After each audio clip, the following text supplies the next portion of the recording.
हाल ही में बेंगलुरु में मेथनॉल संचालित बसें शुरू की गई। मेथनॉल का उत्पादन निम्नलिखित में से किस स्रोतों से किया जा सकता है? उच्च राख वाला कोयला, कृषि अवशेष, प्राकृतिक गैस, नाइट्रस ऑक्साइड। अब इसमें से बताना है कि इसमें से कौन कौन से यहाँ पे ऑप्शन सही है।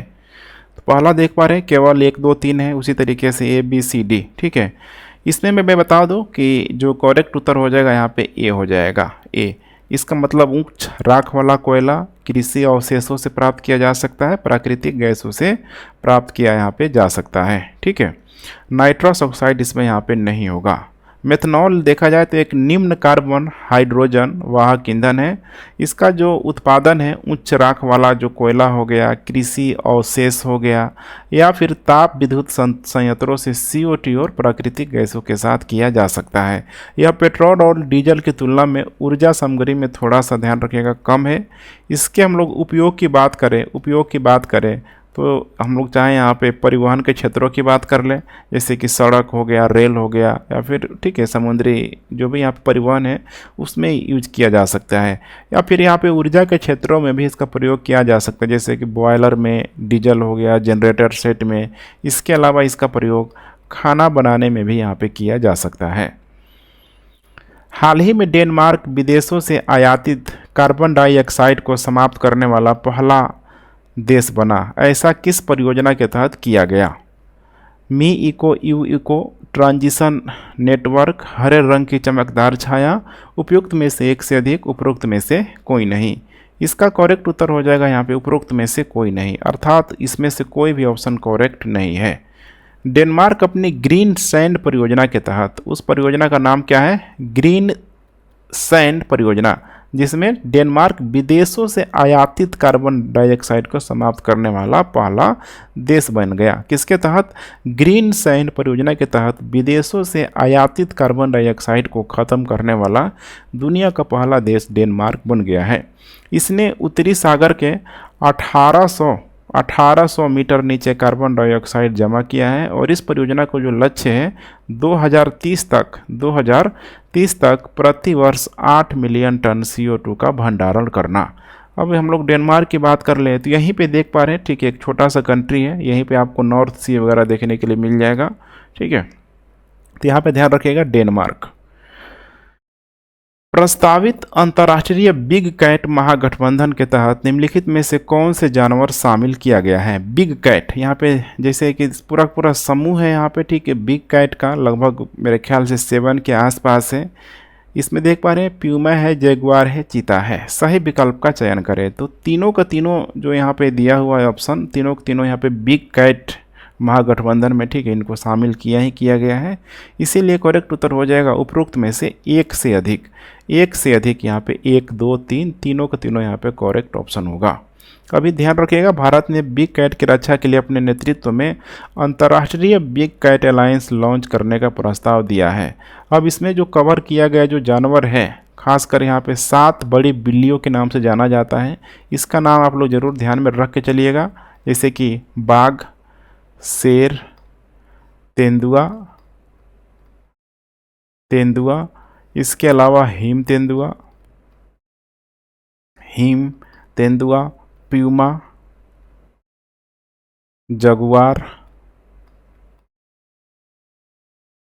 जगुआर, ठीक है, और एक बहुत इंपॉर्टेंट बच जा रहा है चीता।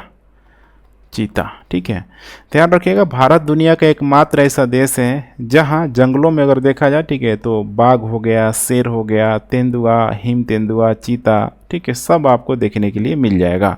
बस यहाँ पे जैगुआर और पीमा भारत में देखने के लिए नहीं मिलेगा। अदरवाइज ये जो 5 जो है यहाँ पे, ठीक है, ये जो बड़ी जो दिखाई दे रहा है यहाँ पे बिग कैट के रूप में यहाँ पे, ठीक है, तो यहाँ पे आपको भारत में पर्याप्त मात्रा में देखने के लिए मिल जाएगा। भारत में विश्व के बाघों की संख्या का कितना प्रतिशत है? 35%, 55%, 70%, उपरोक्त में से एक से अधिक, उपरोक्त में से कोई नहीं।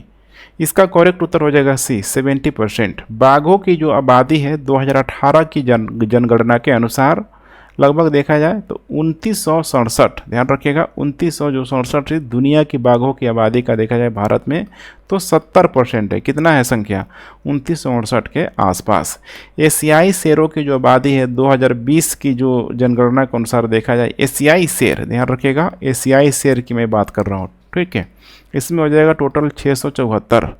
और जैसे कि गुजरात का जो गिर वन आपको पता ही है, शेरों के लिए माना जाता है कि अंतिम निवास स्थान के रूप में भी उसे जाना जाता है। हिम तेंदुओं को अभी आप लोग देख लीजिए, ठीक है, हिम तेंदुआ की जो संख्या लगभग 500 के आसपास है। और जैसे नाम से ही हिम तेंदुआ जो बर्फ़ों में रहता है, जम्मू कश्मीर, जम्मू एंड कश्मीर हो जाएगा, लद्दाख, हिमाचल प्रदेश, उत्तराखंड, सिक्किम और यहाँ पे हो जाएगा अरुणाचल प्रदेश, ठीक है। जो भी यहाँ पे जो कह सकते हैं कि उच्च जो अक्षांशीय क्षेत्र है या फिर ऊंचावच वाला क्षेत्र है, वहीं पे आपको देखने के लिए मिल जाएगी। 5वां आसियान भारत व्यापार शिखर सम्मेलन 2023 किस शहर में आयोजित किया गया? कुआलालंपुर, नोप पेन है, बंदाई सेरी बेगवान, उपयुक्त में से एक से अधिक, उपरोक्त में से कोई नहीं। इसका करेक्ट उत्तर हो जाएगा ए, कुआलालंपुर में यहाँ पे किया गया है। 5वां आसियान भारत व्यापार शिखर सम्मेलन 2023 में 6 मार्च को यहाँ पे किया गया था, कुआलालंपुर मलेशिया में। कहाँ है यह? मलेशिया में किया गया। इसकी थीम काफ़ी इम्पोर्टेंट हो सकता है एग्जाम के दृष्टिकोण से। इसका थीम है यहाँ पे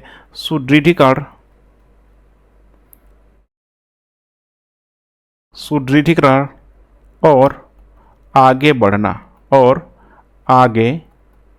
बढ़ना, आसियान सामरिक व्यापार साझेदारी के लिए भारत, ठीक है, आर्थिक संबंध। यहाँ पे देखा जाए, ठीक है, तो राजीव चंद्रशेखर के द्वारा इस सम्मेलन को संबोधित किया गया। राजीव शेखर कौन है?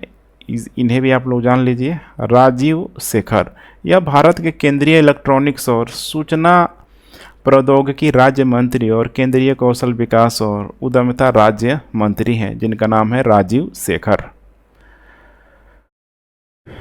केसलर सिंड्रोम निम्नलिखित में से किससे संबंधित है? महासागर कचरा पैच, नई वायरल बीमारी, अंतरिक्ष मलबे, उपयुक्त में से एक से अधिक, उपरोक्त में से कोई नहीं।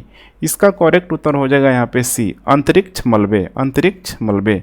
इसरो ने मेगाट्रॉपिक्स प्रथम उपग्रह को उसके जीवन के अंत के बाद नियंत्रित तरीके से नीचे लाया गया। अर्थात आप कह सकते हैं कि जो मेघा जो ट्रॉपिक जो सैटेलाइट था, मेघा जो ट्रॉपिक्स फर्स्ट जो सैटेलाइट था, इसका जो कार्यकाल यहाँ पे ख़त्म हो चुका था। तो अंतरिक्ष में इससे क्या होता है, तो कचरा फैलता है पूरी तरीके से। तो कचरा फैलने नहीं दिया गया, बल्कि इसको सकुशल यहाँ पे, ठीक है, वापस इसको पृथ्वी पे ला लिया गया। तो ध्यान रखिएगा, ठीक है, इसमें एक शब्द आता है कैसलर सिंड्रोम। अब यहाँ पे एक समझने का प्रयास कीजिए, ठीक है, कि कैसलर सिंड्रोम एक परिदृश्य जहाँ अंतरिक्ष मलबे की मात्रा एक बिंदु तक पहुँच जाती है, जहाँ वे केवल एक टक्कर के साथ दूसरों को ट्रिगर करते हुए और अधिक मलबे बनते हैं। जैसे कोई सेटेलाइट है, समझ रहे हैं यहाँ पे, एक छोटा जो सेटेलाइट है, इसके अंदर कितना सारा मटेरियल यहाँ पे भरा होता है। अगर ऐसे ही यहाँ पे कई सारे अगर सेटेलाइट यहाँ टकराएंगे यहाँ पे, तो टूटेंगे और कई हिस्सों में बटेंगे। और यहाँ पे देख पा रहे हैं जैसे कि अभी, ठीक है, सिर्फ पृथ्वी ही कूड़ा कचरा का घर नहीं बन गया है, अंतरिक्ष में भी कुछ इसी टाइप का नज़ारा देखने के लिए मिल रहा है। तो एक बहुत बड़ी लापरवाही है, ध्यान रखिएगा। 1993 में स्थापित अंतरिक्ष एजेंसी अंतरिक्ष मलबा समन्वय, ठीक है, समन्वय पृथ्वी के चारों ओर कक्षा में मलबे से निपटने के प्रयास का समन्वय करती है। लेकिन अभी भी लग रहा है कि ये सही तरीके से, ठीक है, कार्य करते हुए नज़र नहीं आ रही है। अदरवाइज बहुत सारा जो, ठीक है, जो नॉन वर्किंग जो सैटेलाइट है, ठीक है, कचरा किसी न किसी रूप में फैला ही रहे हैं। सेवलॉन इंडिया द्वारा दुनिया का पहला हैंड एम्बेसडर किसे नियुक्त किया गया है? यहाँ पे ब्रांड एम्बेसडर तो सुना ही होगा, यहाँ पे क्या है, यहाँ पे हैंड एम्बेसडर, ठीक है, रणबीर सिंह, विराट कोहली, सचिन तेंदुलकर, उपयुक्त में से एक से अधिक, उपरोक्त में से कोई नहीं। इसका करेक्ट उत्तर हो जाएगा यहाँ पे सी, सचिन तेंदुलकर को। सेवलॉन इंडिया ने अपने स्वस्थ भारत मिशन के लिए सचिन तेंदुलकर को दुनिया का पहला हैंड एम्बेसडर नियुक्त किया गया है। ये प्रश्न इंपॉर्टेंट यहाँ पे हो सकता है। इसका उद्देश्य सिंपल सा, जैसे नाम से ही लग रहा है, ठीक है, अरबों लोगों को यहाँ पे उचित तरीके से हाथ धोने के लिए प्रेरित करना। यहाँ पे है PEN lifetime achievement achievement award 2023 से किसे सम्मानित किया गया है? लुइस ग्लक, विनोद कुमार शुक्ला को, वेंकी रामकृष्ण। उपयुक्त में से एक से अधिक, उपरोक्त में से कोई नहीं। इसका करेक्ट उत्तर हो जाएगा यहाँ पे बी, विनोद कुमार शुक्ला को। विनोद कुमार शुक्ला को यहाँ पे साहित्य में आजीवन उपलब्धि के लिए पेन अमेरिकी पुरस्कार यहाँ पे इनके द्वारा, ठीक है, जीता गया है। उनका जो पहला उपन्यास नौकर की कमीज 1979 में, ठीक है, यहाँ पे आया हुआ था, ध्यान रखिएगा, 1979 में। और उनके कविता संग्रह का नाम सब कुछ होना, ठीक है, बच्चा रहेगा, जैसे दूसरा है यहाँ पे 1992 के आसपास आया हुआ था। इसे किताबों के लिए ऑस्कर भी कहा जाता है। तो ध्यान रखिएगा, उपन्यास 1979 में है नौकर की कमीज, नौकर की कमीज, ठीक है, और दूसरा है यहाँ पे सब कुछ होना बचा रहेगा, ठीक है। यसांग उत्सव किस राज्य या केंद्र शासित प्रदेश में मनाया जाता है? लद्दाख, मणिपुर, गोवा। उपयुक्त में से एक से अधिक, उपरोक्त में से कोई नहीं। इसका करेक्ट उत्तर हो जाएगा बी, मणिपुर में। 5 दिवसीय यसांग जो उत्सव है मणिपुर में आयोजित किया जाता है। यह होली का, जो कि मार्च महीने में होली मनाया जाता है, होली का मणिपुरी संस्करण है।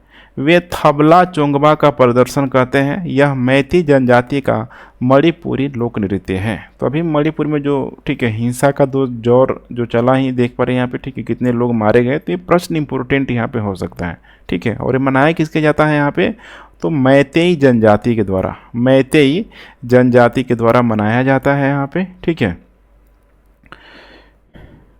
बिहार सरकार द्वारा हाल ही में शुरू की गई राज्य खेल पुरस्कार और सम्मान योजना के तहत एक ओलंपिक स्वर्ण पदक विजेता को कितने रुपए मिलेंगे? 2 करोड़, 1 करोड़, 3 करोड़। उपयुक्त में से एक से अधिक, उपरोक्त में से कोई नहीं।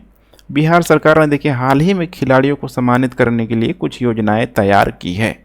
इसका उद्देश्य यही है कि राष्ट्रीय और अंतर्राष्ट्रीय स्तर पे प्रतियोगिता में राज्य के विजेता खिलाड़ियों और प्रशिक्षकों को यहाँ पे सम्मानित किया जाए। अब इसमें जो 3 जो बड़े बड़े यहाँ पे खेल, इसको ध्यान देने का प्रयास कीजिए। जैसे कि नंबर 1 यहाँ पे है ओलंपिक, ध्यान से देखते चलिए।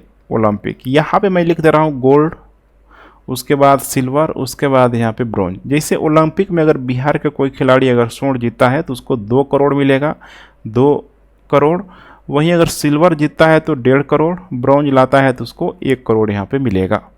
दूसरा है यहाँ पे एशियन गेम, एशियन गेम्स, ठीक है।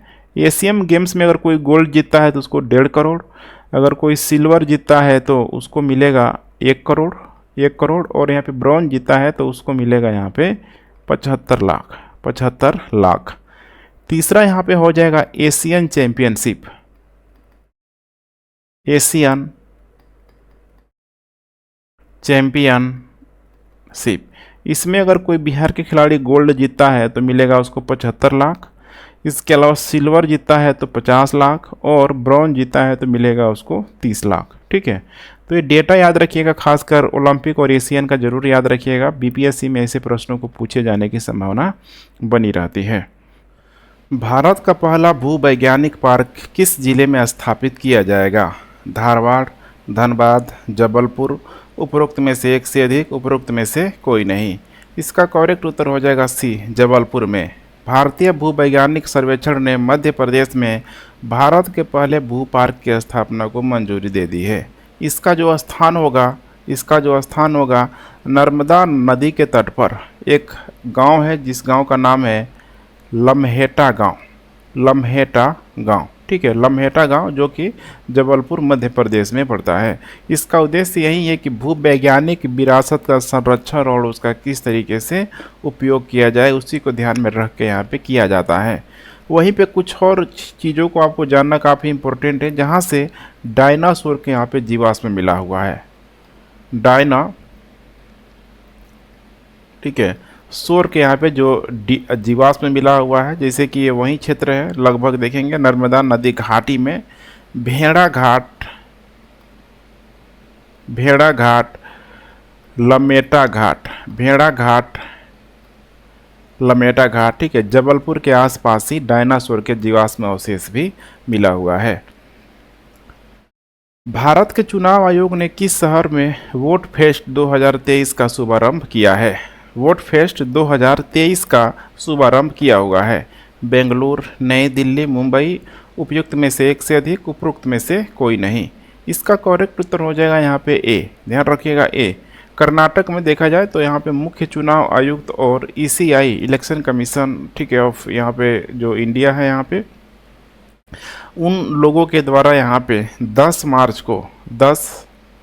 मार्च को बेंगलोर में चुनाव प्रक्रिया पर जागरूकता पैदा करने के लिए वोट फेस्ट 2023 का उद्घाटन किया और साथ में यहाँ पे, ठीक है, 30 घंटे का हैकथॉन भी यहाँ पे लॉन्च किया गया, एक तरीके से कह सकते हैं, ठीक है, ताकि जो ईवीएम को लेकर जो भी यहाँ पे समस्याएं हैं, ठीक है, खासकर बोला जाता है कि ईवीएम को हैक कर लिया जाए, तो हैकथॉन के माध्यम से जो भी टॉपर्स जो होते हैं यहाँ पे, विभिन्न जो कॉलेज होते हैं, ठीक है, वैसे कॉलेज के छात्र इसमें पूरी तरीके से इन्वाइट है, वे यहाँ पे आके, ठीक है, काफ़ी कुछ हद तक यहाँ पे सीख सकते हैं या फिर इसको हैक करने का भी प्रयास कर सकते हैं।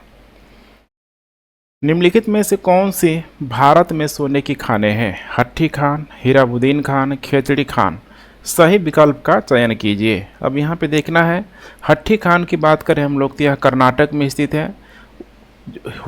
हीराबुद्दीन जो खान है, यहाँ पे देख पा रहे हैं, हीराबुद्दीन जो खान है ये झारखंड में है, यहाँ पे ध्यान रखिएगा, झारखंड में है। यहाँ पे खेतड़ी हो जाएगा यहाँ पे राजस्थान के क्षेत्रों की तरफ, लेकिन पूछ क्या रहा है, सोने की खान है, तो खेतड़ी तो नहीं होगा, लेकिन जो हीराबुद्दीन जो खान है जो कि झारखंड में स्थित है और हट्टी की जो खान है कर्नाटक में स्थित है, वहाँ पे आपको सोने की खदान स्थित है, सोने की खदान है वहाँ पे। इसके अलावा एक और खदान है कर्नाटक में जिसको बोला जाता है ऊटी माइंस, ऊटी माइंस।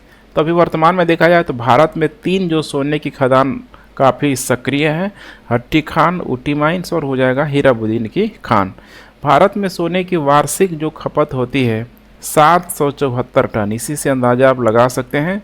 और उत्पादन कितना होता है भारत में? 1.6 टन, 1.6 टन। तो बाकी जो आप देख पा रहे हैं लगभग 772 कुछ पॉइंट यहाँ पे आएगा, ठीक है। पूरा का पूरा जो ये यहाँ पे भारत आयात ही करता है उसे। 5वीं विश्व वायु गुणवत्ता रिपोर्ट के अनुसार भारत का सबसे प्रदूषित शहर कौन सा है? नई दिल्ली, भिवाड़ी, पटना, उपयुक्त में से एक से अधिक, उपरोक्त में से कोई नहीं। इसका करेक्ट उत्तर हो जाएगा यहाँ पे बी, भिवाड़ी। 5वीं विश्व वायु गुणवत्ता रिपोर्ट हाल ही में जारी की गई है। रिपोर्ट नई दिल्ली और दिल्ली के बीच यहाँ पे अंतर भी करती है। जैसे कि बात करें हम लोग नई दिल्ली का, ठीक है, तो ये लगभग देखा जाए तो राजधानी के क्षेत्रों की तरफ, ठीक है, ये सीमित है। भारत में सबसे प्रदूषित जो शहर है राजस्थान में, जैसे देखा जाए राजस्थान में यहाँ पे भिवाड़ी, ध्यान रखिएगा, भिवाड़ी, वहाँ पे, ठीक है, पीएम पार्टिकल यहाँ पे मैटर की बात की जाए तो 92.7 के आसपास है। वहीं सबसे प्रदूषित महानगरीय शहर की बात किया जाए तो ये हो जाएगा यहाँ पे दिल्ली। यहाँ पीएम का जो वैल्यू है 92.6 के आसपास। दूसरा सबसे प्रदूषित राजधानी जो शहर है यहाँ पे नई दिल्ली, यहाँ पे देखा जाए तो 89.1 के आसपास, ठीक है, नई दिल्ली। वायु गुणवत्ता सूचकांक भारत में कितने प्रदूषकों को मापता है? 8, 6, 4, उपयुक्त में से एक से अधिक, उपयुक्त में से कोई नहीं। इसका करेक्ट उत्तर हो जाएगा यहाँ पे ए, 8। ध्यान रखिएगा, वायु गुणवत्ता जो सूचकांक है, सबसे पहले इसका आप लोग मंत्रालय का नाम जान लीजिए। इसका जो मंत्रालय है पर्यावरण, वन और जलवायु परिवर्तन मंत्रालय के अधीन, इसका नाम आप लोगों ने जरूर सुना होगा, CPCB, ठीक है, CPCB, central pollution control board, केंद्रीय प्रदूषण नियंत्रण बोर्ड, ठीक है। इसी के द्वारा यहाँ पे मेजरमेंट किया जाता है। एयर क्वालिटी इंडेक्स देखिए, जितना खराब होगा हवा उतनी ही क्या होगी, खराब होगी। अब एयर क्वालिटी इंडेक्स का जो मापा गया जो प्रदूषक है उसका कह सकते हैं यहाँ पे, ठीक है, कि 8 यहाँ पे इसके मानक हैं, 8 मानक है। इन मानकों को ध्यान में रख के चलना है। जैसे कि नंबर 1 यहाँ पे हो जाएगा PM 2.5, PM 2.5, PM 10। उसके बाद यहाँ पे हो जाएगा ozone, O3, carbon monoxide CO, nitrogen dioxide NO2। इसके अलावा हो जाएगा सल्फर डाइऑक्साइड SO2, लेड हो जाएगा PB। उसके बाद यहाँ पे हो जाएगा अमोनिया NH3 तो यहाँ पे देख पा रहे हैं 1 2 3 4 5 6 7 8, ठीक है, लगभग 8 जो इसके यहाँ पे मेजरमेंट है, मानक है। इसके अलावा एयर क्वालिटी इंडेक्स की यहाँ पे 6 श्रेणियाँ भी है, 6 श्रेणी, इसे भी आपको ध्यान में रख के चलना है। जैसे कि अगर हम लोग अच्छा की बात करें कि एयर क्वालिटी इंडेक्स अच्छा है, जहाँ की हवा अच्छा है, तो आपको देखने के लिए मिल जाएगा इंटरनेट वगैरह में, ठीक है, ये आसानी से उपलब्ध है। 0 से लेकर 50 तक, अगर जहाँ कहाँ का भी, ठीक है, इंडेक्स यहाँ पे इतना तक है तो मान के चलिए हवा वहाँ की बहुत ही, ठीक है, अच्छी है। उसके बाद यहाँ पे दूसरा है संतोषजनक, इसका जो रेंज है 50 से 100 के आसपास। उसके बाद यहाँ पे हो जाएगा मध्यम प्रदूषित, इसका रेंज है 100 से लेके, ठीक है, 200 के आसपास। मध्यम के बाद यहाँ पे हो जाएगा यहाँ पे खराब का हो जाएगा लगभग 200 से 300। उसके बाद हो जाएगा बहुत खराब का रेंज हो जाएगा 300 से लेके 400। उसके बाद यहाँ पे हजारडस कैटेगरी में इसको रखा जाता है गंभीर, ठीक है, लगभग देखा जाए तो 400 से 500 के रेंज में, ठीक है। तो इसे भी आप लोग जरूर ध्यान में रख के चलेंगे। व्यास सम्मान 2022 से किसे सम्मानित किया गया है? डॉक्टर ज्ञान चतुर्वेदी, दया प्रकाश सिन्हा, डेजी रॉकवेल, उपयुक्त में से एक से अधिक, उपरोक्त में से कोई नहीं। इसका करेक्ट उत्तर हो जाएगा यहाँ पे ए, डॉक्टर ज्ञान चतुर्वेदी को प्रतिष्ठित 32वें व्यास सम्मान 2022 से सम्मानित किया गया है। उनकी जो पुस्तक है, जैसे कि पागल खाना एक व्यंग्यात्मक उपन्यास है, इसी के लिए है दिया गया है। उनका पहला उपन्यास की बात करें हम लोग तो नरक की यात्रा हो गया, या फिर भारत के चिकित्सा विज्ञान की शिक्षा प्रणाली पर ये पूरी तरीके से आधारित है, नरक की यात्रा। और अभी इनको दिया किसके लिए है, ठीक है, पागल खाना के लिए व्यास सम्मान 2022 से सम्मानित किया गया है। 38वें राष्ट्रीय खेल किस राज्य में आयोजित होंगे? अरुणाचल प्रदेश, उत्तराखंड, केरल, उपयुक्त में से एक से अधिक, उपरोक्त में से कोई नहीं। इसका करेक्ट उत्तर हो जाएगा यहाँ पे बी। 12 मार्च 2023 को उत्तराखंड ओलंपिक संघ के महासचिव, जिनका नाम है डीके सिंह ने हल्द्वानी में पीटी उषा की अध्यक्षता में भारतीय ओलंपिक संघ की बैठक में यह निर्णय लिया गया कि वर्ष 2024 में उत्तराखंड में 38वें राष्ट्रीय खेलों का आयोजन किया जाएगा। किस देश ने 30 साल के प्रतिबंध के बाद पर्यटकों के लिए अपनी सीमाएं खोल दी है? जापान, चीन, भारत, उपयुक्त में से एक से अधिक, उपरोक्त में से कोई नहीं। इसका करेक्ट उत्तर हो जाएगा यहाँ पे बी। ध्यान रखिएगा, चीन 3 साल की महामारी के बाद से यहाँ पे देखा जाए तो चीन के द्वारा अपने सीमा प्रतिबंध में जो भी यहाँ पे प्रतिबंध लगाया गया उसको यहाँ पे हटा लिया गया है, अर्थात विदेशी आगंतुकों के लिए पूरी तरीके से, ठीक है, खोल दिया गया है। चीन ने जनवरी अंतर्राष्ट्रीय आगमन के लिए क्वारंटाइन को आंशिक रूप से यहाँ पे फिर यहाँ पे क्या किया था, खोला हुआ था। अरलम वन्य जीव अभयारण्य किस राज्य में स्थित है? केरल, ओडिशा, असम, उपयुक्त में से एक से अधिक, उपरोक्त में से कोई नहीं। इसका करेक्ट उत्तर हो जाएगा यहाँ पे ए, अरलम वन्य जीव अभयारण्य, ठीक है, केरल में है। या लगभग देखा जाए तो 55 वर्ग किलोमीटर के वन क्षेत्र में फैला अरलम वन्य जीव अभयारण्य केरल में अपनी तरह का सबसे बेहतरीन वन्य जीव अभयारण्य है। क्यों बेहतरीन वन्य जीव अभयारण्य है यहाँ पे, ठीक है, थोड़ा सा आप लोग देखने का प्रयास कीजिए। केरला में इन्हीं सारे क्षेत्रों में देखेंगे तो पूरा यहाँ पे ग्रीनरी जो एरिया है, उष्णकटिबंधीय और अर्ध सदाबहार जो वन है, यहाँ पे पूरी तरीके से जंगलों से घिरा हुआ क्षेत्र है, आच्छादित क्षेत्र है, और एकदम शानदार जो नज़ारा है यहाँ पे, ठीक है, एक काबिल तारीफ है। भारतीय ओलंपिक संघ के अध्यक्ष कौन है? अभिनव बिंद्रा, पीटी उषा, मीराबाई चानू, उपरोक्त में से एक से अधिक, उपयुक्त में से कोई नहीं। इसका करेक्ट उत्तर हो जाएगा B, PT Usha. Athlete PT Usha को भारतीय ओलंपिक संघ के अध्यक्ष के रूप में निर्विरोध इनको चुना गया। उन्हें पयोल्ली एक्सप्रेस के नाम से भी जाना जाता है, पयोल्ली एक्सप्रेस के नाम से भी जाना जाता है किसको? पीटी उषा को।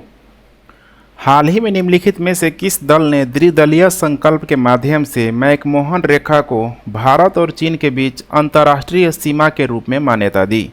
यूएसए, फ्रांस, जापान, उपयुक्त में से एक से अधिक, उपरोक्त में से कोई नहीं। इसका करेक्ट उत्तर हो जाएगा यहाँ पे ए, ध्यान रखिएगा ए, ठीक है। अमेरिका के द्वारा ही यहाँ पे मैकमोहन रेखा को चीन और अरुणाचल प्रदेश के बीच अंतर्राष्ट्रीय सीमा के रूप में मान्यता दी गई है। तो ये यहाँ पे जो अरुणाचल प्रदेश का जो एरिया है इसको लेके यहाँ पे बात की जा रही है। यह एक द्विदलीय सीनेट प्रस्ताव था, जो कि दो नाम काफ़ी इंपॉर्टेंट यहाँ पे हो सकता है अमेरिकी सीनेट के जो सदस्य हैं जिनके द्वारा विधेयक लाया गया था। पहला नाम है यहाँ पे हेगर्टी का, हेगर्टी इनका नाम जरूर ध्यान में रखेंगे, और दूसरा नाम यहाँ पे हो जाएगा जेफ मर्कले का, जेफ मर्कले का। इन्हीं दोनों सीनेट के मेंबरों के द्वारा यह विधेयक लाया गया था। तो क्यों लाया गया था, तो इन लोगों के द्वारा साफ साफ बता दिया गया है कि अरुणाचल प्रदेश को भारत के अभिन्न रूप के रूप में हम लोग यहाँ पे देखते हैं, ठीक है। और मैकमोहन जो रेखा है यहाँ पे, जिसको एलएसी के नाम से जाना जाता है, लाइन ऑफ एक्चुअल कंट्रोल, ये पूरी तरीके से क्या है, वैलिड है। भारत और चीन के बीच मैकमोहन रेखा किस वर्ष खींची गई थी? 1949, 1914, 1963, उपयुक्त में से एक से अधिक, उपरोक्त में से कोई नहीं। इसका करेक्ट उत्तर हो जाएगा बी, ध्यान रखिएगा बी। 1914 में मैकमोहन रेखा को भारत और चीन के बीच वास्तविक नियंत्रण रेखा, इसी को यहाँ पे बोला जाता है LAC, line of actual control के रूप में माना जाता है।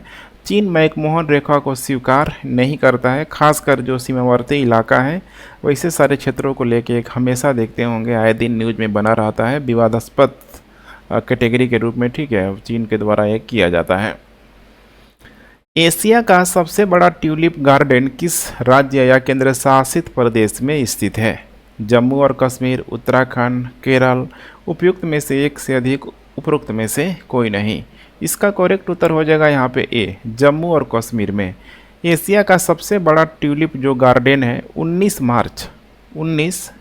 मार्च 2023 को श्रीनगर में खोला गया। और आपको मैं बता दूं, ठीक है, जैसे कि ट्यूलिप गार्डन जो होता है जिसमें, ठीक है, कह सकते हैं फूलों की लगभग कई सारी प्रजातियां उसमें मौजूद रहती है, बिल्कुल एकदम हरा भरा ग्रीन वाला एरिया है, ठीक है। तो आपको ध्यान में रखना होगा। और उसी समय देखा जाए तो भारत में, ठीक है, राष्ट्रपति भवन में जो गार्डन है, मुगल गार्डन के नाम से भी जिसे जाना जाता है, हालांकि उसका नाम बदल दिया गया है, ठीक है, तो यहाँ पे भी खोला जाता है खासकर वसंत ऋतु के आसपास। इसे 2008 में जम्मू कश्मीर के तत्कालीन मुख्यमंत्री गुलाम नबी आज़ाद द्वारा खोला गया था। पूरब में सिराज बाग के नाम से इसे जाना जाता है। किस बाग के नाम से यहाँ पे? तो सिराज बाग के नाम से भी जाना जाता है, ठीक है। भारतीय रेलवे का लक्ष्य किस वर्ष तक शुद्ध कार्बन शून्य बनने का है? लक्ष्य किस वर्ष तक शुद्ध कार्बन शून्य बनने का है? 2047, 2070, 2030, उपयुक्त में से अधिक, उपयुक्त में से कोई नहीं। इसका करेक्ट उत्तर हो जाएगा यहाँ पे सी, 2030, ध्यान रखिएगा 2030। भारतीय रेलवे ने 2030 तक शुद्ध शून्य कार्बन उत्सर्जन, ठीक है, बनने का लक्ष्य रखा है। शुद्ध शून्य कार्बन उत्सर्जन प्राप्त करने के लिए देखा जाए तो 2029-30 तक जो अक्षय क्षमता की लगभग रेलवे को 30,000 मेगावाट की यहाँ पे ज़रूरत होगी। हाल ही में चक्रवात फ्रेडी मेडागास्कर, मोजाम्बिक और मलावी से टकराया। निम्नलिखित में से कौन सा स्थल आबद्ध देश है? लैंडलॉक्ड कंट्री कौन है यहाँ पे? मलावी है, मोजाम्बिक है, मेडागास्कर है। तो जैसे आप मोजाम्बिक को देखेंगे तो बिल्कुल ये भी तटवर्ती इलाका ही है, मेडागास्कर भी है, ठीक है, ये तो पूरा आइसलैंड के रूप में ही मौजूद है। इसके बाद यहाँ पे मलावी, ये यहाँ पे करेक्ट उत्तर हो जाएगा, ध्यान रखिएगा मलावी, ठीक है। अफ्रीकी देश मलावी चक्रवात फ्रेडी द्वारा बहुत हद तक यहाँ पे तबाह कर दिया गया, जिसमें 300 से अधिक वहाँ पे भी यहाँ पे मारे गए हैं। मलावी की बात करें तो एक बिल्कुल एक स्थल आबद्ध देश के रूप में, लैंडलॉक कंट्री के रूप में यहाँ पे मौजूद है। यहीं पे छोटा सा यहाँ पे, ठीक है, देश है जिसका नाम है यहाँ पे मलावी। इस इमेज में आप लोग यहाँ पे देख सकते हैं, यहाँ पे, ठीक है, मलावी है यहाँ पे, ठीक है। तो यहाँ पे देख पा रहे हैं इसकी जो सीमा है इधर मोजाम्बिक की तरफ आपको लगते हुए दिखाई देगी, काफ़ी एरिया कवर कर रहा है। नेक्स्ट, हाल ही में यहाँ पे औकुस इसको बोला जाता है, ठीक है। औकुस देशों ने परमाणु पनडुब्बी समझौते पर सौदे पर हस्ताक्षर किए गए। इस संदर्भ में रैनबेस किस देश में स्थित है? रैनबेस किस देश में स्थित है? यूएसए, यूके, ऑस्ट्रेलिया, उपयुक्त में से एक से अधिक, उपरोक्त में से कोई नहीं। इसका करेक्ट उत्तर हो जाएगा यहाँ पे सी, ऑस्ट्रेलिया। ऑकुस परमाणु पनडुब्बी सौदे के तहत ऑस्ट्रेलिया अपनी खुद की परमाणु संचालित पनडुब्बी प्राप्त करने के लिए पूरी तरीके से तैयार है। ऑस्ट्रेलिया अमेरिका से, यूएसए से कम 3 परमाणु संचालित पनडुब्बियां प्राप्त करेगा, जिसमें से 2 और खरीदने का विकल्प होगा। रैनबेस आपको ध्यान रखना है, जो रैनबेस यहाँ पे पूछा जा रहा है ऑस्ट्रेलिया का, ठीक है, पर्थ में। पर्थ से आप लोग भली भांति परिचित होंगे। पर्थ ऑस्ट्रेलिया में यह स्थित है। भारत के पास कुल कितनी परमाणु पनडुब्बी है? 1, 8, 16, उपयुक्त में से एक से अधिक, उपरोक्त में से कोई नहीं। इसका करेक्ट उत्तर हो जाएगा यहाँ पे ए। ध्यान रखिएगा ए। भारत के पास 15 पारंपरिक और 1 परमाणु पनडुब्बी है, जिसका नाम है यहाँ पे अरिहंत। का नाम आप लोगों ने जरूर सुना होगा, ठीक है। अरिहंत श्रेणी भारतीय नौसेना के लिए बनाई जा रही भारतीय परमाणु संचालित बैलिस्टिक मिसाइल पनडुब्बियों का पूरा एक कैटेगरी, एक वर्ग के रूप में है। दोहा राजनीतिक घोषणा निम्नलिखित में से किससे संबंधित है? ओईसीडी, ओपेक, ओआईसी, उपयुक्त में से एक से अधिक, उपरोक्त में से कोई नहीं। इसका करेक्ट उत्तर हो जाएगा यहाँ पे, ध्यान रखिएगा, उपरोक्त में से कोई नहीं। चूंकि इसका संबंध यहाँ पे देख पा रहे हैं, इसका जो संबंध है अल्प विकसित देशों के लिए, अल्प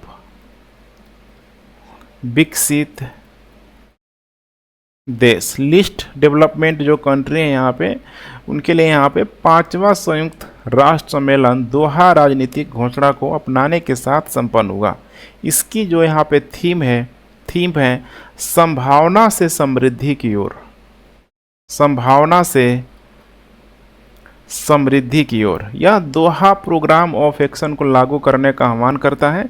यह सतत विकास लक्ष्यों को प्राप्त करने के लिए दुनिया के 46 सबसे कमज़ोर देशों को वापस पटरी पर लाने के लिए 10 साल की योजना, ठीक है, इसमें बनाया गया है, ताकि जो भी लिस्ट डेवलपमेंट कंट्री है, ठीक है, वे भी यहाँ पे विकासशील या विकसित देशों की कैटेगरी में शामिल हो पाए। Snake in the Ganga breaking India 2.0 पुस्तक का विषय क्या है? नदी की सफाई में चुनौतियाँ, भारत में अस्थिरता पैदा करने में विदेशी हाथ, अंतर्देशीय जलमार्गों में गाद की समस्या, उपयुक्त में से एक से अधिक, उपरोक्त में से कोई नहीं। इसका करेक्ट उत्तर हो जाएगा बी, भारत में अस्थिरता पैदा करने में विदेशी हाथ, ठीक है। Snake in the Ganga breaking India 2.0 पुस्तक राजीव मल्होत्रा और श्रीमती विजय विश्वनाथ द्वारा लिखी गई है। नाम आप लोग ध्यान रखना है, राजीव मल्होत्रा और श्रीमती विजया